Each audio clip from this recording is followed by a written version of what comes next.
And new at 11 here, a tragic discovery in the city of Vallejo. Police confirming the body of a missing woman has been found hidden inside the wall of a home. And tonight, a suspect has been taken into custody. Her disappearance triggered an Ebony alert issued by CHP, and now her loved ones are grappling with the devastating news. Betty Yu has the story. What did she do to you for you to kill her and then put her in a wall? When he said, "We found your daughter," I just collapsed. I was like, I can't believe this. And I was praying. I said, God, please don't let it be her. Please don't let it be her. And he did not answer my prayer. Listen, I need you to pay attention to this one, because what happened to Renia Lewis is the kind of case that'll make you check on everybody you love. 28 years old, stops responding to messages on a Friday. By Sunday, her phone's abandoned on a roof. By Tuesday, police are tearing down a wall. And what they discovered make it make sense. It's the stuff of nightmares. This is Shadowed Crimes TV. Let's break this down. You're watching Shadowed Crimes TV, where we bring true crime and domestic violence stories out of the shadows.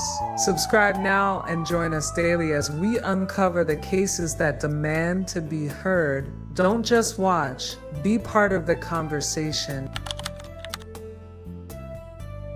So here's where we're starting. Friday, September 26, 2025. Vallejo, California. Renia Lewis, 28 years old, just stops answering her phone. No texts back, no calls returned, nothing. And for anybody who knew Renia, that wasn't like her at all. Her mama, Terry Lewis, she sent her daughter a message that Friday, waited for a response. Nothing came through.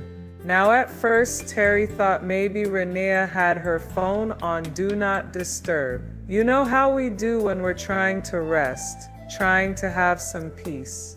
So she waited, but girl, as the hours kept passing, that silence started feeling different, started feeling wrong. The weekend rolled in, still no word from Renia. So Terry reached out to her daughter's best friend, thinking maybe she'd heard something, but nah. The best friend hadn't talked to Renia in days either. Now that concern, it turned into full-blown worry, because Renia stayed in contact with her people. She was the type to check in, the type who loved her family hard.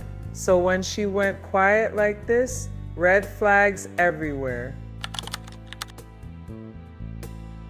Terry wasn't about to just sit around waiting. She pulled up Life 360, that phone tracking app families use to keep tabs on each other.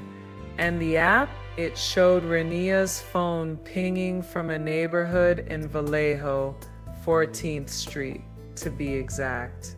A specific address. Now here's the thing. The Lewis family had no connection to that house. Didn't know who lived there, but Renia did have friends and relatives in Vallejo, so it wasn't completely out of the ordinary for her to be in the area. Still, that location sitting there on the app while Renia stayed silent, that didn't sit right. So what did the family do? They went looking for her themselves. Friday night, they headed to that 14th Street address. Knocked on doors, called Renia's phone over and over, hoping to hear it ring somewhere nearby. Walked the neighborhood, searched every corner they could, and they came up empty. No sign of Renia anywhere. They kept at it into the early morning hours of Saturday, walking, calling, knocking.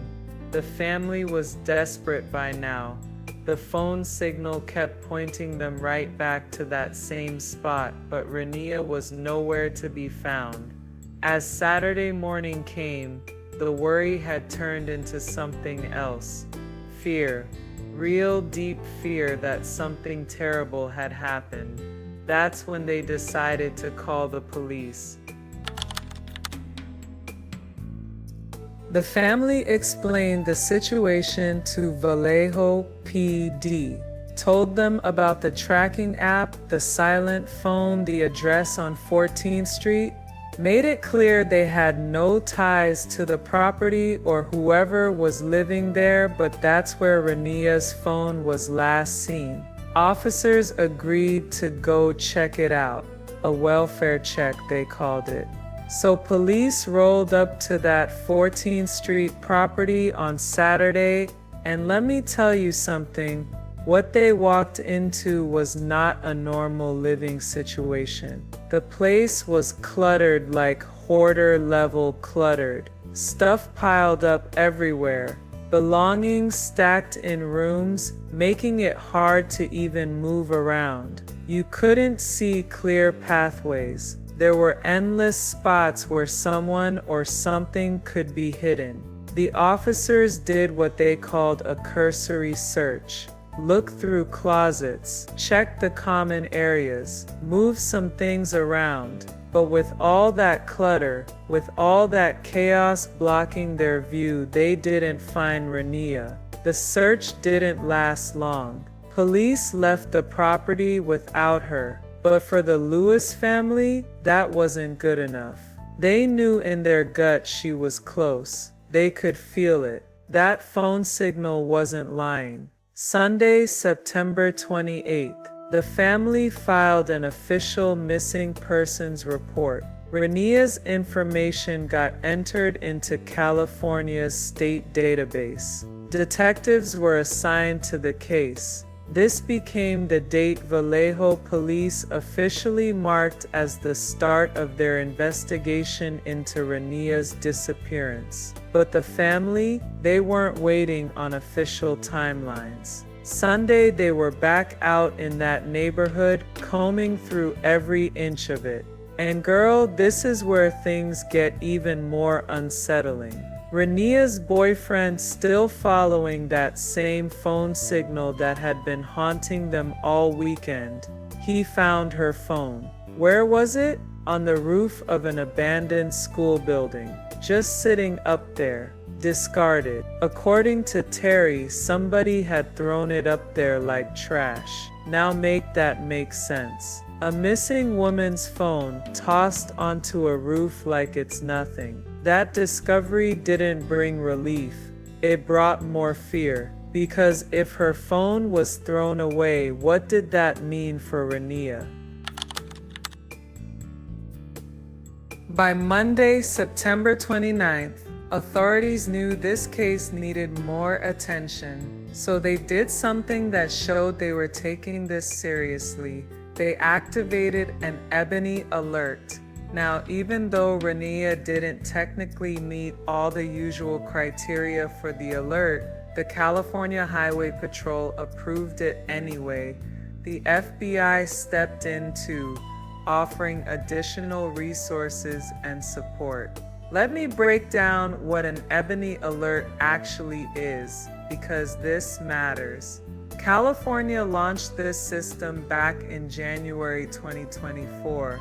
It was created specifically for missing Black women and Black youth between the ages of 12 and 25. People who might not qualify for an Amber Alert, but whose disappearances deserve just as much urgency. The alert pushes notifications through freeway signs, news broadcasts, social media, all the digital channels. It's meant to rally the public when every second counts. For Renia, the Ebony alert meant her face was out there. People were seeing her name, her photo. Officials were putting resources behind finding her. But even with all that attention, even with the alert active and spreading across the state, Renia was still missing.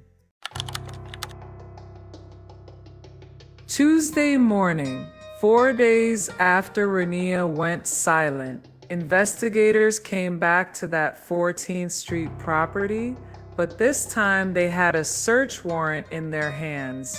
Behind the main house, there was a detached unit, separate structure, and just like the main house, it was packed with clutter, hard to navigate, hard to see what you were really looking at. Officers made their way into the attic of that unit, moving carefully through all the mess, and that's when they noticed something off, a wall that didn't match the others, looked newer, looked different. On closer inspection, they realized it wasn't a real wall at all, it was false. A fake wall built to hide something. They pulled it back. Behind that wall, tucked inside a narrow crawl space, they found the remains of Renia Lewis, 28 years old, hidden. According to local media reports that came out later, her body had been dismembered. Terry Lewis, Renia's mama, was at the scene when they made the discovery. Can you imagine waiting all those days, holding on to hope, and then being there when they find your child like that? Family members who were present added another horrifying detail. They said the windows in that unit were busted out, broken. They believed Renia had been trying to escape. Now, police haven't officially confirmed that part yet, but the family saw what they saw. Authorities would later describe the crime using two words: heinous and heartbreaking. News no one in 28-year-old Renia Lewis's family wanted to hear. Police found her body behind a wall inside this home on 14th Street in Vallejo. Her mother last texted her on Friday and thought it was unusual not to get a response. When they found her body behind the wall. They nailed her body behind the wall. Nailed behind a wall. Let that sink in.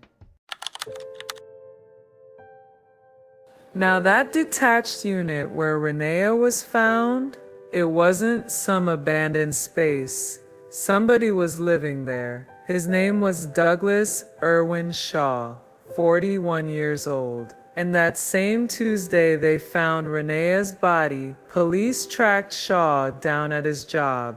He worked as a mechanic at Six Flags Discovery Kingdom. Officers showed up at the amusement park and took him into custody. No drama, no chase, no resistance. Shaw went quietly, and they booked him straight into Solano County Jail. Here's what family members said investigators told them. Shaw cooperated once he was in custody. And according to what the family heard, he admitted to killing Renia. Just like that, he also confessed to throwing her phone onto that school roof, which explained why the family had been tracking that strange signal all weekend long. The person that they have in custody is being cooperative. Stated that he did indeed kill Renia. He threw her phone on top of the school. That's the most information that I have. By the end of that Tuesday, Douglas Shaw was formally charged with murder. Court records show he's been held without bail ever since. But who was this man? What else was hiding in his past? Turns out Douglas Shaw had a history. Back in 2023, a woman had obtained a restraining order against him. The reason? Harassment, unwanted contact. Her father didn't mince words when he described Shaw later on, called him a narcissist and a predator. Now here's something important that needs to be cleared up. Because rumors were flying all over social media, police made it very clear Shaw was not Renia's boyfriend. Despite what people were saying online, investigators confirmed there was no romantic relationship between them. Family members told reporters that Renia and Shaw may have only recently met, how they crossed paths, why she ended up at that property. Those details are still murky. But what the family did say, plain and simple, they called Shaw a monster. For Terry Lewis and the rest of Renia's family, finding out what happened to her daughter broke something inside her. Terry said when detectives delivered the news, she just collapsed. When he said, "We found your daughter," I just collapsed. I was like, I can't believe this. And I was praying. I said, God, please don't let it be her. Please don't let it be her. And he did not answer my prayer. The family remembered Renia as somebody full of life. She loved cooking, like really loved it. She was always in touch with her people, always checking in. She was the youngest daughter in a tight-knit family where everybody looked out for each other. Renia was the best loving person. The girl loved to cook. She loved her family. She loved her family. But even in the middle of their grief, the family had to deal with more cruelty. After they posted missing person flyers with Terry's phone number on them, people started calling prank calls. Folks pretending to be Renia, luring Terry to fake addresses. Some even demanded money. Can you imagine? Your daughter is missing, and people are out here playing games with your pain? Through everything, the family asked for three things: privacy, prayers, and justice. Not just for Renia, but for all the other Black women whose disappearances don't get the attention they deserve, whose cases don't make the news until it's too late. Even with Shaw in custody, even with charges filed, there are still holes in this story. Things we don't know yet, questions that need answers. First off, what led to that search warrant? Police haven't disclosed what information allowed them to come back on Tuesday with legal authority to search that property. The family had found Renia's phone on Sunday, but investigators haven't confirmed whether that discovery was the turning point or if something else tipped them off. Second, what was Renia's real connection to Shaw? Authorities say they weren't dating.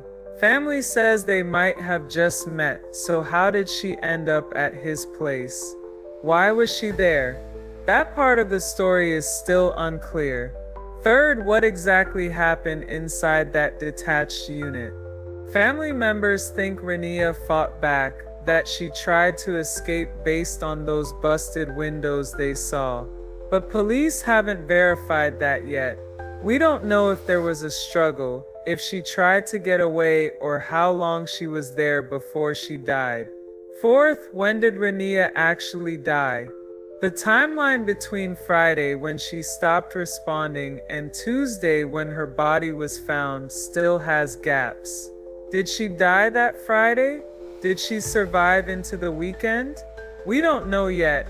And fifth, were there missed opportunities? On Saturday, officers did a welfare check at that same property.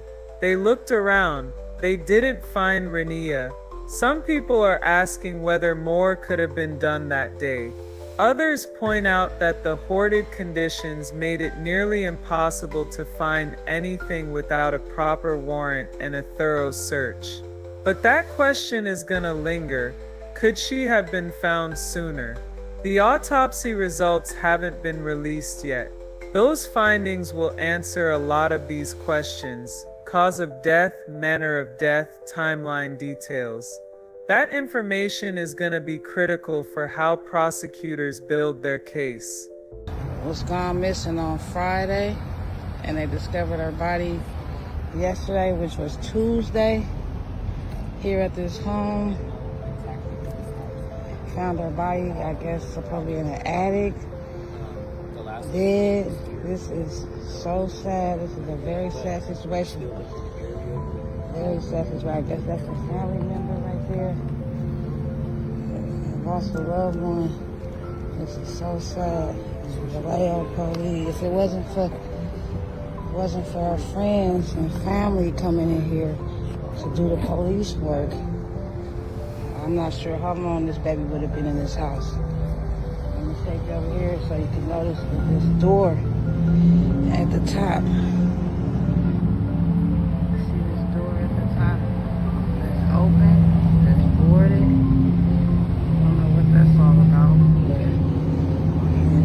Look at the house, you guys.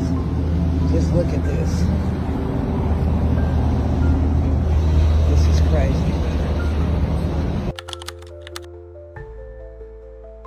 Thursday, October 2nd, Douglas Shaw, father of 2 girls, showed up in Solano County Superior Court for his arraignment.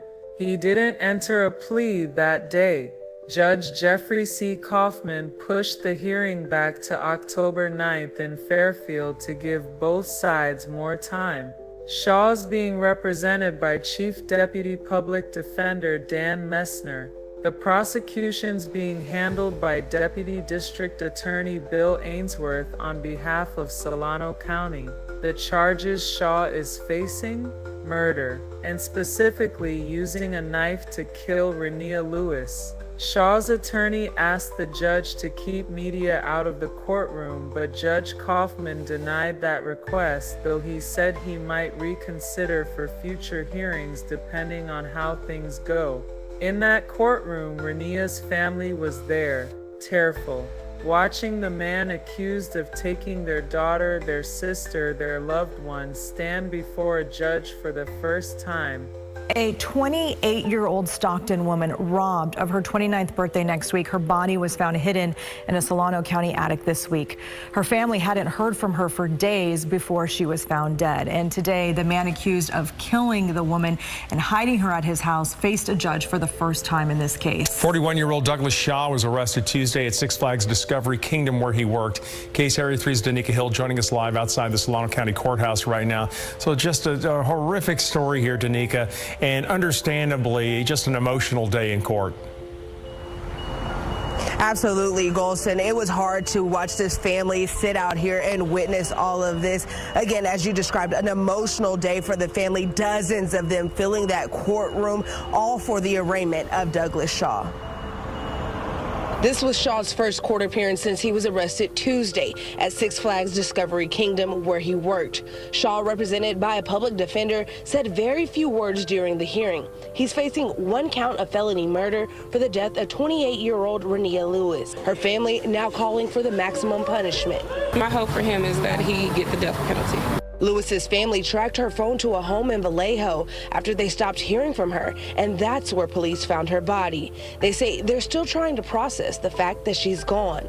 Well, at this point, our family is under grievance. We are devastated at this time, and we just ask the public, we ask every person to please keep our family in prayer. Lewis was just days away from her 29th birthday, her family describing her as a loving person. Renia is a sweet young lady. It's a lot. And when it comes to our family, everyone knows. What I want you guys to know is Renia was a queen. That's who she was. And the other message from that family was how united they were. You could see just how many people were there, and that was the message that they wanted to get out. Now, as for Shaw, the judge did set no bail for him, and he is expected to be back in court next Thursday. Here in Fairfield, Danica Hill, KCRA 3 News. All right, Danica, thank you. From here, the case moves through the system. Shaw's defense team will go through discovery, all the police reports, forensic evidence, witness statements, everything the prosecution has. Meanwhile, prosecutors are building their case, figuring out how to present their theory of what happened to Renia. There could be additional charges coming depending on what the autopsy reveals and what else investigators uncover. For now, Shaw is facing 1 count of murder, held without bail. Future hearings will determine whether this case goes to trial, what evidence gets admitted in court, and how strong the prosecution's case really is. Look, this case is still moving. It's not over. What we've covered here reflects everything that's public knowledge right now, but there's more to come. Police still haven't released those autopsy results. We still don't have complete answers about how Renia and Shaw first crossed paths, what exactly went down inside that detached unit, or why that initial Saturday welfare check didn't uncover her sooner. As the court proceedings keep moving forward, as investigators share new findings, we're gonna stay on top of this story. because Renia's family deserves answers. They deserve justice. And honestly, their fight isn't just about Renia anymore. It's about every other woman of color whose case doesn't get the urgency it deserves, whose disappearance doesn't make headlines until their body is found. Here's something that needs to be said.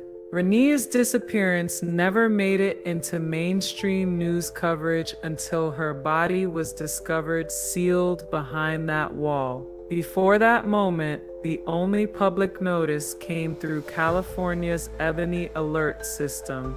That alert designed specifically to raise visibility for missing Black women and youth. And you know what? Even though the outcome was devastating, even though we didn't get the ending we wanted, that system worked exactly how it was supposed to. It spread awareness quickly. It mobilized attention. It got people looking. But here's the thing. This is a model that needs to go nationwide, period. Not just so every missing Black woman or girl gets the same urgency as everybody else, but so that all marginalized groups whose disappearances get swept under the rug, ignored, forgotten, so they get that same swift response. Because right now, that's not happening. We see it over and over again. Missing white women make national news within hours. Their faces are everywhere. Search parties form. Resources pour in. But let a Black woman go missing, let an Indigenous woman disappear. It takes days, sometimes weeks, before anybody outside the family even knows her name. So yeah, California got something right with the Ebony alert, but it shouldn't just be California. Every state needs this. Every missing person, no matter their skin color, no matter their background, deserves that same level of urgency. Renia Lewis was 28 years old. She had her whole life ahead of her. She loved cooking. She stayed close to her family. She was the kind of person who checked in, who kept in touch, who made sure her people knew she was thinking about them. And now her family has to live with this loss. They have to carry the weight of knowing how she was found. They have to deal with the reality that on Saturday, police searched that property and didn't find her. And she was there the whole time. Moving on from here, the legal process will continue. Shaw will face trial. Evidence will be presented. A jury will decide his fate, but no verdict, no sentence, no amount of prison time is gonna bring Renia back. What her family can hope for is accountability. Justice in a system that doesn't always deliver it for people who look like them. And maybe, just maybe, her story will push more people to pay attention when Black women go missing, to treat those cases with the same urgency, to not wait until a body is found before caring. Rest in peace, Renia Lewis. Your family never stopped looking for you, and now your story is being told. This is Shadowed Crimes TV. Drop your thoughts in the comments. Hit that like button, subscribe, and turn on notifications. We bring you true crime stories daily, cases you know and ones you don't. Stay with us as we shine a light on stories that need to be heard, because every victim deserves to have their story told.